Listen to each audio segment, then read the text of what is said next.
Line में सत्संग और विवेक का नाम लिया गया है, क्योंकि बिना सत्संग के विवेक नहीं होगा और विवेक के बिना राम कृपा नहीं होगी। राम कृपा का मतलब ये नहीं कि राम जी कृपा करेंगे। राम कृपा का मतलब है जब हम सत्य को जान लेंगे। सत्य क्या है? कहते हैं ना, राम नाम सत्य है। उस राम नाम को जानना है जो सत्य है। लेकिन लोग किसको सत्य मान बैठे हैं? दो अक्षरों वाले शब्द को, रा और माँ, इसको सत्य मान ली। जबकि वाणी क्या कह रही है? राम नाम सत्य है। इसके दो मतलब निकलते हैं, एक तो राम का नाम सत्य है और एक राम नाम ही सत्य है। समझ रहे हो? अगर हम कहें राम का, बहुत अंतर है। क्या राम का नाम सत्य है? हाँ, और राम नाम सत्य है। राम तो वही बात हुआ ना। सुनो, जैसे अंतर क्या है? पानी सत्य है, पानी का नाम सत्य है। कुछ अंतर है इसमें? पानी सत्य है, पानी सत्य है और पानी का नाम सत्य है। कुछ अंतर है इसमें? पानी का नाम पानी वही है। समझे नहीं बात को? यहाँ पर दो वस्तुएं हैं, एक नहीं है। या तो आप पानी सत्य है, जिसको H2O कहते हैं साइंस की भाषा में। H2O का मेल जो है वो पानी है। उसका क्या गुण है कि वो जब गले में जाता है तो गला गीला हो जाता है, उसका गुण ये है। और पानी का नाम सत्य है, इसका मतलब है अगर तुम पानी पानी जपो और तुम्हारा गला गीला हो जाए तो वो भी सत्य है। अब इन दोनों में से सत्य क्या है? गीला हो जाएगा। अब यही विवेक है, इसी को विवेक कहते हैं। ये बिना सत्संग के आ नहीं सकता। बिना सत्संग के तुम केवल राम के नाम को जान सकते हो, राम को नहीं जान सकते। बस यही सत्संग है। राम का नाम तो सारी दुनिया लेके बैठी है, लेकिन राम को कौन जान रहा है? पानी पानी तो सारी दुनिया जप ले, लेकिन पानी को कौन जान रहा है जिससे गला गीला होगा?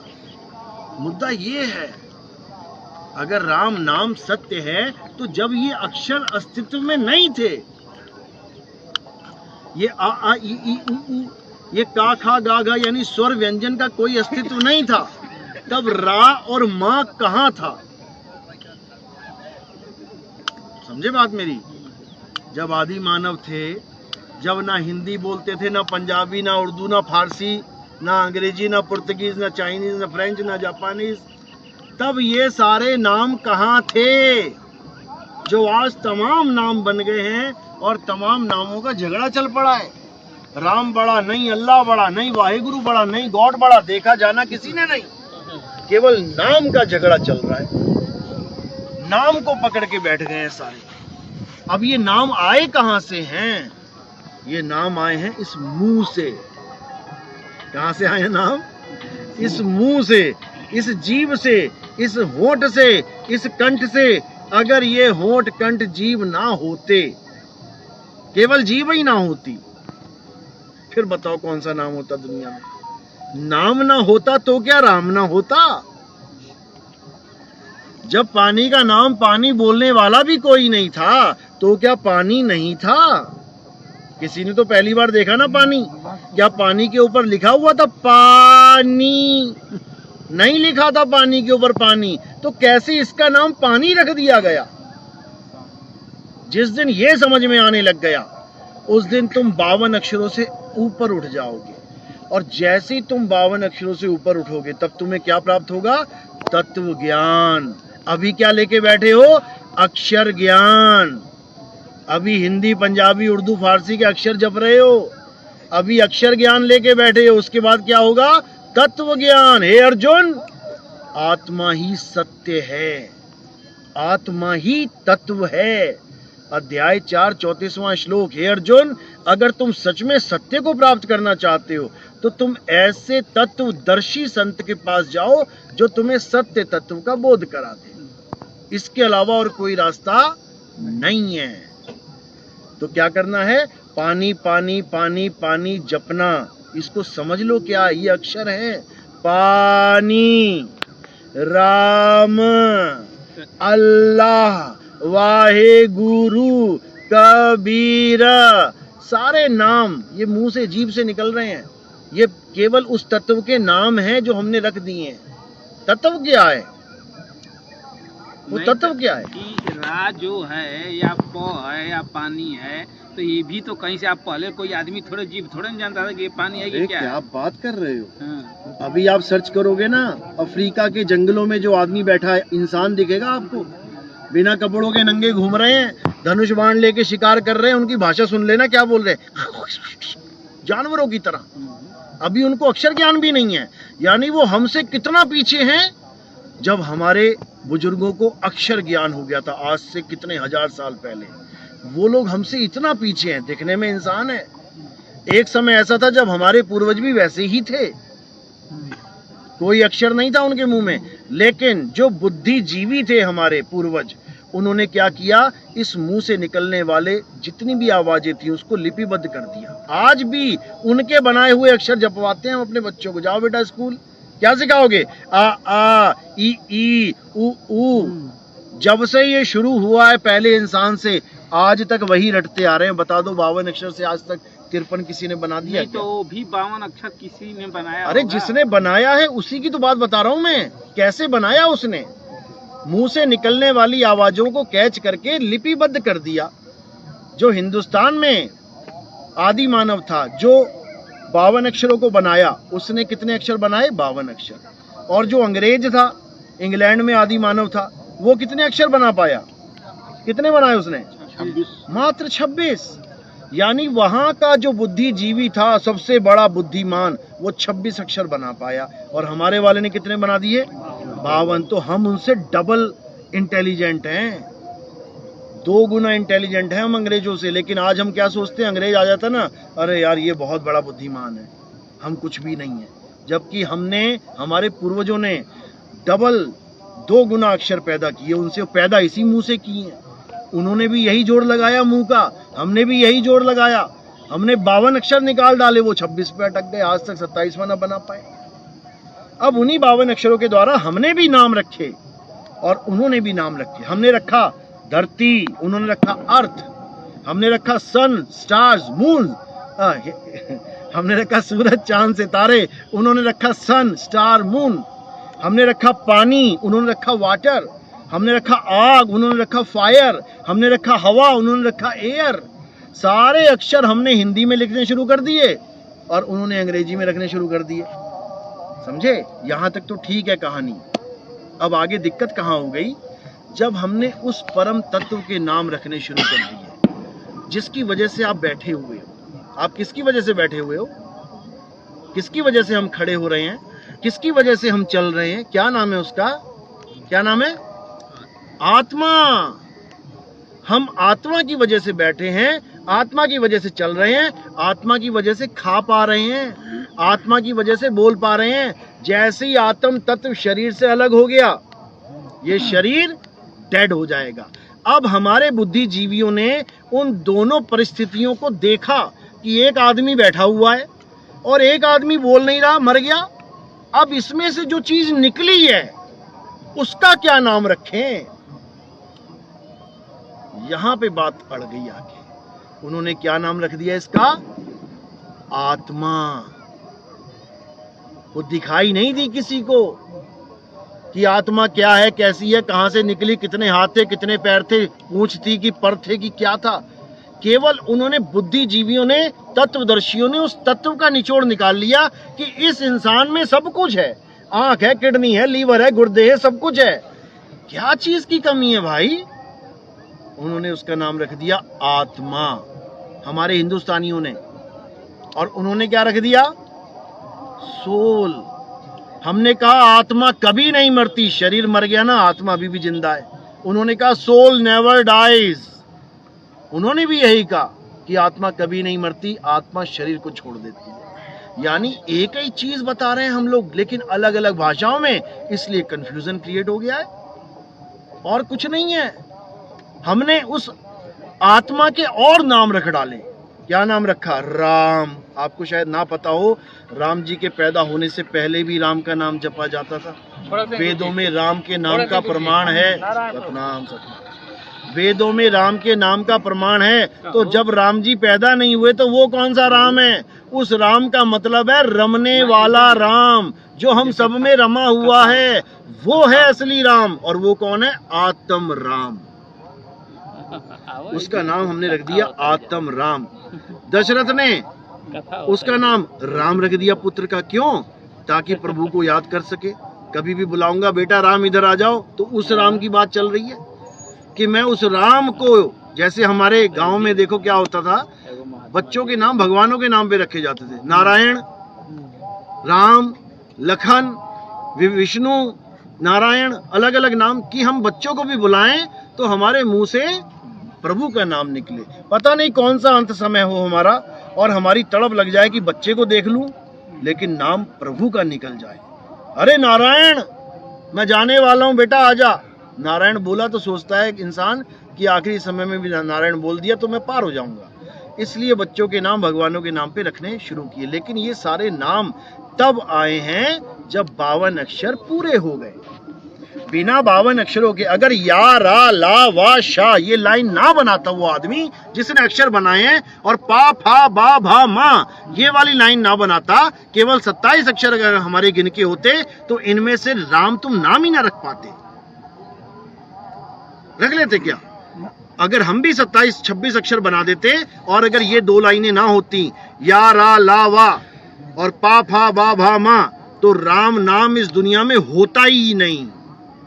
तो फिर राम का नाम सत्य कैसे हो जाता भाई? सत्य वो होता है जो दुनिया हो चाहे ना हो वो सदा रहता है। और वो सत्य क्या है? आत्मा ही सत्य है। हे अर्जुन, ये आत्मा अजन्मा है, इसका कभी जन्म नहीं होता। शरीरों का तो जन्म होता है, राम जी का भी हुआ था? नहीं हुआ था? बता दो। हुआ था, सबका जन्म होता है। और जिसका जन्म हो गया उसका नाश भी होता है। किसका नहीं हुआ बता दो?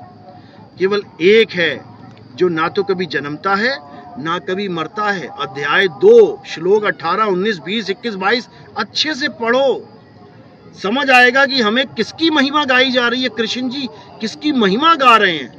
हे अर्जुन, आत्मा अजन्मा है, आत्मा नित्य है, आत्मा शाश्वत है। आत्मा का ना तो कभी जन्म होता है ना ही आत्मा की कभी मृत्यु होती है। आत्मा को कोई शस्त्र काट नहीं सकता, आत्मा को अग्नि जला नहीं सकती, आत्मा को वायु सुखा नहीं सकती, आत्मा को जल भिगो नहीं सकता। हे अर्जुन, जो अपनी आत्मा में रमण करते हैं, अध्याय 3 17वां श्लोक पढ़ लेना अच्छे से। हे अर्जुन, जो अपनी आत्मा में रमण करते हैं, जो अपनी आत्मा में तृप्त हैं, जो अपनी आत्मा में संतुष्ट हैं, उनके लिए कोई धार्मिक कर्म कर्तव्य लागू ही नहीं होता। साधु साधु साधु। हाँ जी पूछो। बहुत अच्छी बात आपने बताया। हाँ, यही सत्य है। ये गीता का सत्य बता रहा हूँ। गीता का सार गीता का सार वो नहीं है तू क्या लेके आया, तू क्या लेके जाएगा, जो पाया यहाँ से पाया, जो छोड़ेगा। ये तो शराबी भी शराब पी के ज्ञान दे दे। ये तो एक शराबी भी ज्ञान दे सकता है इतना। ये गीता का सार है ही नहीं। गीता का सार है, हे अर्जुन, अपनी आत्मा में रमण कर। जो अपनी आत्मा में रमण कर लेता है वो समझ लो कि परमात्मा को प्राप्त कर लेता है। ये गीता का सार है। लेकिन हमें तत्व ज्ञान नहीं है, आत्मा का ज्ञान नहीं है, इसलिए हम क्या करते हैं, आत्मा से उत्पन्न होने वाले अक्षरों को पकड़ के जपने लग जाते हैं। राम राम राम राम राम राम राम, राधे राधे राधे राधे, ओम नमः शिवाय, ओम नमः भगवती वासुदेवाय। मुसलमान है तो अल्लाह अल्लाह अल्लाह, वाहेगुरु वाहेगुरु। सिख है तो कोई ईसाई है, गॉड गॉड, हालेलुया हालेलुया। क्या कर रहे हैं सब? केवल इन जीभ से निकलने वाले अक्षरों को पकड़ के बैठ गए हैं, इसी को सत्य मान के बैठ गए। जबकि सत्य क्या है? आत्मा ही सत्य है, दो सत्य नहीं हो सकते। इसीलिए गीता में आत्मा का इतना भरपूर, इतना जोरदार ज्ञान दिया गया है। कोई पढ़ ले तो तत्वज्ञानी हो जाए वो, लेकिन कोई पढ़ने नहीं दे रहा है। गीता को घर में रखने नहीं दे रहे हैं, कह रहे हैं पाप लग जाएगा। महाभारत को घर में रखने नहीं दे रहे, कह रहे युद्ध हो जाएगा घर में। क्यों भाई? अगर महाभारत में युद्ध हुआ है और मैं उस ग्रंथ को अपने घर में रख के पढ़ने लग जाऊं तो क्या मेरे घर में भी युद्ध हो जाएगा?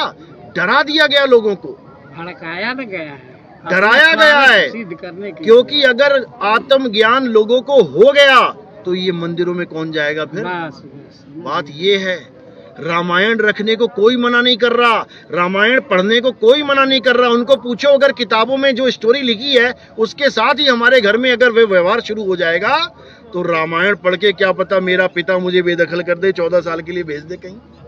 रामायण पढ़ के घर में रख के क्या पता मेरी बीवी को उठा के ले जाए कोई रावण। वहां तुम क्यों नहीं कहते ये बात कि जो किताब में लिखा है वही स्टोरी तुम्हारे साथ बीत जाएगी। महाभारत रखने में तुम कहते हो कि तुम्हारा घर में युद्ध हो जाएगा, क्योंकि महाभारत में जो गीता है वो हमारा मूल ग्रंथ है। अगर हमने गीता को पढ़ लिया हमें पता लग जाएगा एक सनातनी और एक हिंदू में फर्क क्या होता है। क्या फर्क है बताओ जरा, एक सनातनी में और एक हिंदू में क्या फर्क है? अभी तक लोगों को यह भी नहीं पता, इसलिए कहते हैं हम सनातनी हिंदू हैं। बताओ, अरे सीधे सनातनी कह लो या सीधे हिंदू कह लो, हम सनातनी हिंदू हैं। ये क्या होता है, इसका क्या मतलब है? क्योंकि इनको सनातन का मतलब ही नहीं पता है, इसलिए ये सनातन तो रखना चाहते हैं अपने साथ जोड़ के, लेकिन रहेंगे हिंदू।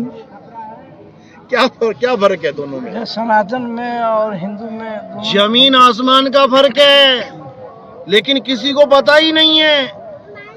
हिंदू वो होता है जो हिंदू देवी देवताओं की पूजा करता है, जैसे शनिदेव महाराज की पूजा, हनुमान जी की पूजा, राम जी की पूजा, कृष्ण जी की पूजा, विष्णु जी की पूजा, सारे भगवानों की पूजा। हिंदू देवी देवता हैं, पूजा हो रही है, वो हिंदू कहलाता है। और सनातनी कौन होता है? अध्याय 2 16वां श्लोक 24वां श्लोक पढ़ो, गीता में ही है। अध्याय 2 24वां श्लोक, हे अर्जुन, आत्मा अछेद्य है, आत्मा को कोई छेद नहीं सकता। आत्मा अदाह है, इसको कोई जला नहीं सकता। आत्मा अशोष्य है, इसको कोई सुखा नहीं सकता, भिगो नहीं सकता। आत्मा अचल है, सदा स्थिर रहने वाली है, और आत्मा ही सत्य सनातन है। ये फर्क है दोनों में। देवी देवताओं की पूजा करने वालों को क्या बोला? अध्याय 7 23वां श्लोक, हे अर्जुन, जो देवी देवताओं की शरण में जाते हैं, जो देवी देवताओं की पूजा करते हैं, उनसे प्राप्त होने वाले सीमित और क्षणिक फलों के आश्रय बैठे रहते हैं, वो अल्प बुद्धि जीव हैं। बुद्धिमान या महान नहीं बोला है। अध्याय 7 पढ़ो 23वां श्लोक, अल्प बुद्धि यानी कम अकल के लोग हैं वो जो देवताओं की शरण में जाते हैं। कृष्ण जी ने देवताओं की पूजा बंद करवा दी थी, सारे हवन यज्ञ बंद करवा दिए थे, नहीं किए थे क्या? क्यों करवा दिए थे? क्या वो हिंदू विरोधी थे क्या? वो हमारे धर्म के खिलाफ थे क्या? उन्होंने अपने रहते रहते सारे देवी देवताओं की पूजा बंद करवा दी। कोई हवन नहीं करेगा, कोई यज्ञ नहीं करेगा, कोई इन देवताओं को पूजेगा नहीं। सारे देवता नाराज हो गए। ऐसा कैसे बोल दिया कृष्ण जी ने? आ गए, डुबो के मारेंगे इन सबको। बारिश शुरू कर दी। कृष्ण जी ने ये नहीं कहा अरे डर गए, अरे नहीं चलो पूजा कर लो तुम, ये तो नहीं कहा ना। क्या किया उन्होंने? आजा बेटा, क्या किया उन्होंने? छोटी सी उंगली से पूरा गोवर्धन पर्वत उठा दिया और सबको नीचे बुला लिया। झुकने नहीं दिया कि तुम देवी देवताओं के आगे झुक जाओ। कृष्ण जी ने अपने जीवन काल में ही देवी देवताओं की पूजा बंद करवा दी थी और आत्मा का ज्ञान दिया था। लेकिन जैसे ही कृष्ण जी चले गए, अब आत्मा तो गई चूल्हे में, और क्या आ गया? देवी देवताओं का ज्ञान फिर से आ गया। ये देखो, उनको भी पकड़ लिया आदमी, उनको भी देवता में बना लिया। बस यही गलती करी उनको है। भी खींच लिया। जो मना करता रह गया कि देवी देवताओं की पूजा ना करो, उसको देवता बना के बैठा के पूजने लग गए। बस यही गलती है। जिसने इस गलती को सुधार लिया उसका कल्याण हो जाएगा। और जो देवी देवताओं की शरण में रहा वो 84 तैयार है। ये कुत्ता, बिल्ली, बकरा, हाथी, घोड़ा, ये कौन है? ये लोग पता है, जो हमारी तुम्हारी तरह इंसान बन के आए थे, लेकिन सत्य ज्ञान ना होने के कारण फिर से 84 में चले गए। सबको मौका मिलता है, एक मौका सबको मिलता है। आज जितने लोग सुन रहे हैं, ये मौका है। सत्य को समझो, सत्य को जानो। आत्मा के अलावा और कोई सत्य नहीं है। और जो आत्मा के अलावा किसी को सत्य मानता है, वो वापस उसी 5 तत्वों की दुनिया में आ जाता है, फिर बनेगा कुत्ता, बिल्ली, बकरा, हाथी, घोड़ा। तो इसलिए केवल एक सत्य है और वो है आत्मा। कैसे मिलेगी? तुम्हारे ही पास है। कहां जाओगे ढूंढने अपनी आत्मा? अपनी अपनी आत्मा लेके आए हैं सारे, घर तो नहीं रह गई किसी की। सब लेके आए हो, देख लो, जेब वेब चेक कर लो भाई, पता लगे रह गई हो। सबके पास है, लेके ही घूम रहे हो। 24 घंटे साथ है, लेकिन फिर भी एहसास नहीं है। बता दे कोई आत्मा कैसी होती है? 24 घंटे करंट लेकर घूम रहा है पंखा, बिना करंट के पंखा नहीं चल सकता। ये पंखे हैं शरीर, 24 घंटे करंट को लेके घूम रहे हैं, लेकिन कोई आज तक जान ही नहीं पाया कि करंट होता कैसा है। बस इसी को जानना है। हे अर्जुन, जो अपनी आत्मा को जान लेते हैं वो परमात्मा को जान लेते हैं। अपनी आत्मा के दर्शन ही परमात्मा के दर्शन हैं। लेकिन कोई समझ ही नहीं पाया। क्यों? क्योंकि समझने का मौका ही नहीं दे रहा कोई। कृष्ण जी की गीता पढ़ने का मौका ही नहीं दे रहा कोई। कृष्ण जी की पूजा से फुर्सत ही नहीं दे रहा कोई। कृष्ण जी की पूजा में लगा दिया सुबह से शाम तक। जाओ, लड्डू चढ़ाओ, कपड़े बदलो, नहालाओ, धुलाओ, सब कुछ करो, लेकिन गीता मत पढ़ लेना। गीता पढ़ लोगे तो ज्ञान हो जाएगा, फिर तुम मंदिर नहीं जाओगे दोबारा घूम के। गीता पढ़ने के बाद तुम अपनी आत्मा को ढूंढते नजर आओगे कि जिसमें गीता में इतना आत्मा का गुणगान गाया जा रहा है, ये आखिर है कहाँ? इसको ढूंढूं कैसे? हैं? कोर्ट में तो गीते पर हाथ धरवाया जाता है। गीता पे हाथ धरवाया जाता है, लेकिन सच कौन बोल रहा है? वही बोल रहा है, वो अलग बात है। गीता इसलिए बुलवाया जाता है क्योंकि गीता में सत्य का ज्ञान है। वेद पे क्यों नहीं रखवाया जाता हाथ? बता दे कोई। जो सत्य का ज्ञान गीता में है वो कहीं नहीं है। गीता में अध्याय 2 16वां श्लोक पढ़ लो। क्या लिखा है? हे अर्जुन, इस दुनिया में 2 प्रकार के तत्व हैं, तीसरा कोई तत्व नहीं है। एक असत्य और दूसरा सत्य। असत्य क्या है? ये संसार में जो तुम्हें दिख रहा है ये असत्य है। सीधा सिंपल सा फार्मूला। जो तुम्हें दिख रहा है वो असत्य है, और जो नहीं दिख रहा है यानी आत्मा, वो सत्य है। बस 2 ही चीजें हैं। 5 तत्व असत्य है और आत्म तत्व सत्य है। हे अर्जुन, गुरु वो होता है जो 5 तत्वों को किनारे कर देगा, यानी इसमें तुम्हारा ध्यान नहीं लगने देगा, और आत्म तत्व का भेद बता के आत्मा के साथ जोड़ देगा। और जो अपनी आत्मा में रमण कर लेगा उसका जन्म मरण खत्म हो जाएगा। बिल्कुल सिंपल। केवल 2 लाइनों का ज्ञान है। असत्य को त्यागो, सत्य को पकड़ो। 5 तत्व असत्य हैं, आत्म तत्व सत्य है। यही तत्व ज्ञान है। लेकिन इसको ना समझकर दुनिया भर की पूजा पाठ, हवन, यज्ञ, ये कर लो, वो कर लो, यहाँ चले जाओ, वहां चले जाओ। कबीर साहब समझा रहे हैं,